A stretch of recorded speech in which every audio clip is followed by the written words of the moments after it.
Take কোয়েশ্চেনের ধারাবাহিক ক্লাসে আজকে আমরা রুল 2 নিয়ে আলোচনা করব। দেখো রুল 2 তে বলা হয়েছে অক্সিলারি ভার্ব না থাকলে ডু ডাজ ডিড এর ব্যবহার, অর্থাৎ কোনো সেন্টেন্সে যদি অক্সিলারি ভার্ব না থাকে আমরা উক্ত সেন্টেন্সকে যখন ট্যাগ করব তখন টেন্স অনুযায়ী ডু, ডাজ এবং ডিড নিয়ে আসব।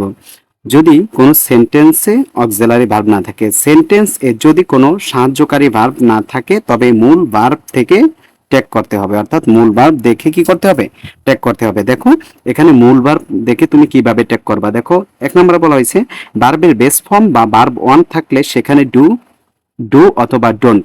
সেন্টেন্স অ্যাফার্মেটিভ হইলে তাহলে ডোন্ট হবে, সেন্টেন্স নেগেটিভ হইলে কি হবে, ডু হবে। ডু ডু বসবে এবং ভার্বের সাথে এস বা ইয়েস, ভার্ব ওয়ানের সাথে এস বা ইয়েস থাকলে সেখানে ডাজ বসাবা। সেখানে কি বসাবা, ডাজ। ভার্বের সাথে এস বা ইয়েস থাকলে সেখানে ডাজ বসাবা এবং ভার্বের পাস্ট ফর্ম অর্থাৎ ভার্ব টু থাকলে সেখানে ডিড বসাবা। ভার্ব ওয়ান থাকলে সেখানে ডু বসাবা, ভার্বের সাথে এস বা ইয়েস থাকলে ডাজ বসাবা এবং ভার্ব টু থাকলে সেখানে ডিড বসাবা। আশা করি বুঝতে পেরেছো। এখন চলো আমরা এক্সাম্পলে চলে যাই। বলা হয়েছে হি গোজ টু স্কুল। দেখো এখানে আনসার হয়েছে doesn't he. He goes to school. এখানে আমি যদি এক্সাম্পলটা লিখি, দেখো he goes goes to school. He goes to school. দেখো এটার আনসারটা কি হবে, হি গোজ টু স্কুল। তাহলে আমরা এটার আনসারটা কি করতে পারি, হি গোজ টু স্কুল। তাহলে এখানে প্রশ্নবোধক চিহ্ন ব্যবহার করতে হবে। দেখো he goes to school, he goes to school. দেখো এখানে ভার্বের সাথে কি আছে, এস বা ইয়েস। এই যে আমরা কি শিখেছিলাম, ভার্বের সাথে এস বা ইয়েস থাকলে সেখানে আমরা কি ব্যবহার করব, ডাজ ব্যবহার করব। ভার্বের সাথে যদি এস বা ইয়েস থাকে উক্ত সেন্টেন্সটাকে আমরা যখন ট্যাগে রূপান্তর করব তখন ডাজ ব্যবহার করব। এই যে দেখো এই যে ভার্বটা আছে, এই ভার্বের সাথে কি আছে, এস আছে, তার মানে এখানে কি করবা, ডাজ ব্যবহার করবা, ডাজ। এখন সেন্টেন্সটা যদি অ্যাফার্মেটিভ হয় তাহলে আমরা উক্ত সেন্টেন্সকে ট্যাগ করার সময় অ্যান্টি যুক্ত করব।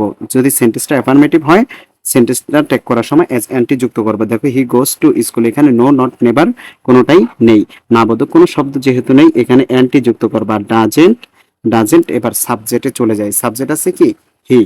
হি প্রোনাউনই আছে, তার মানে হি বসিয়ে দিতে হবে, ডাজেন্ট হি। ভার্বের সাথে এস বা ইয়েস থাকলে তাহলে তোমরা কি বসাবা, ডাজ বসাবা। এবার সেন্টেন্সটা অ্যাফার্মেটিভ হলে কি করবা, নেগেটিভ করে দিবা, ডাজেন্ট এবং হি সাবজেক্ট আছে কি, হি, ডাজেন্ট হি। তারপরে হচ্ছে 2 নম্বরে দেখো বলা হয়েছে number 2 I love my, I love my parents. 2 নম্বরে বলা হয়েছে আই লাভ মাই প্যারেন্টস। এখানে দেখো 2 নাম্বারটা যদি আমরা আনসার করি আই লাভ মাই প্যারেন্টস, এখানে লাভ, এই যে দেখো এই সেন্টেন্সে কোনো অক্সিলারি ভার্ব নাই কিন্তু লাভ আছে কি, ভার্ব ওয়ান। আমরা জানি ভার্ব ওয়ান থাকলে এই যে এখান থেকে শিখেছিলাম যে ভার্ব এর বেস ফর্ম অর্থাৎ ভার্ব ওয়ান থাকলে সেখানে কি বসবে, ডু বসবে, অর্থাৎ এখানে তুমি কি বসাবা, ডু বসাবা। লাভ, লাভড, লাভড অর্থাৎ ভার্ব ওয়ানে আছে। এই সেন্টেন্সে কোনো অক্সিলারি ভার্ব নেই তাই ভার্ব ওয়ান আছে, আমরা কি বসাবো, ডু। এখন ডু বসানোর পর এখন আমাদের যে কাজটা করতে হবে সেটা হচ্ছে ডোন্ট হবে কিনা সেটা দিয়ে খেয়াল করতে হবে। আই লাভ মাই প্যারেন্টস, এখানে নো, নট, নেভার কোনোটাই নাই, এই জন্য এখানে কি করতে হবে, ডোন্ট এবং সাবজেক্ট আছে কি, আই, ডোন্ট আই, এটার আনসার হবে ডোন্ট আই। তারপর তারপরে বলা হয়েছে দা, দে সলভড দ্য সাম। দেখো এখানে তারপর 3 নম্বরটা বলা হয়েছে they solved the sum. They solved the sum. এখন এটাকে আমাকে ট্যাগ করতে বলছে, দে সলভড দ্য সাম। তো আমরা এখন কি করতে পারি, এটাকে ট্যাগ করলে দে সলভড দ্য সাম। এখানে সলভ এটা এই ভার্ব টু তে আছে। যদি ভার্ব টু থাকে অর্থাৎ ভার্ব টু যদি থাকে উক্ত সেন্টেন্সকে যদি আমি ট্যাগ করতে চাই, দে সলভড দ্য সাম, সলভ হচ্ছে ভার্ব টু, ভার্ব টু তে যদি কোনো সেন্টেন্স থাকে তাহলে ট্যাগ করতে হইলে এই যে আমরা এখানে এই যে লিস্টে শিখেছি দেখো ভার্ব টু থাকলে সেখানে কি বসবে, ডিড বসবে, অর্থাৎ এখানে ডিড বসাইবা, ডিড। এবার অ্যান্টি হবে কি হবে না দেখি, দে সলভড দ্য সাম।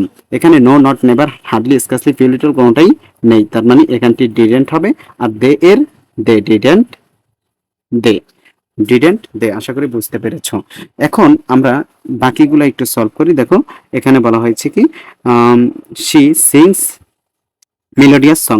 এখানে সিংস, এই যে সিংস হচ্ছে ভার্বের সাথে এস বাই এস আছে, ভার্বের সাথে এস বাই এস থাকার কারণে এখানে তারা ডাজ ব্যবহার করছে।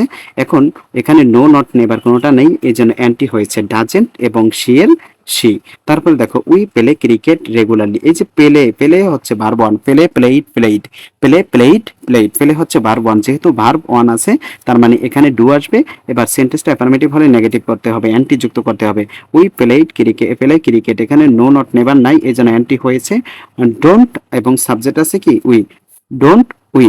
তারপরে দেখো my brother bought, bought a beautiful watch, এখানে bought buy, bought bought, buy এর ভার্ব টু হচ্ছে বট, বাই এর ভার্ব টু কি বট, বট আছে ভার্ব টু এই জন্য ডিড হয়েছে এবং সেন্টেন্সটা অ্যাফার্মেটিভ থাকার কারণে এখানে অ্যান্টি যুক্ত হয়েছে ডিডেন্ট। এবং মাই ব্রাদার হচ্ছে পুরুষ, পুরুষের প্রোনাউন কি হয় হি হয়, এই জন্য হি হয়েছে।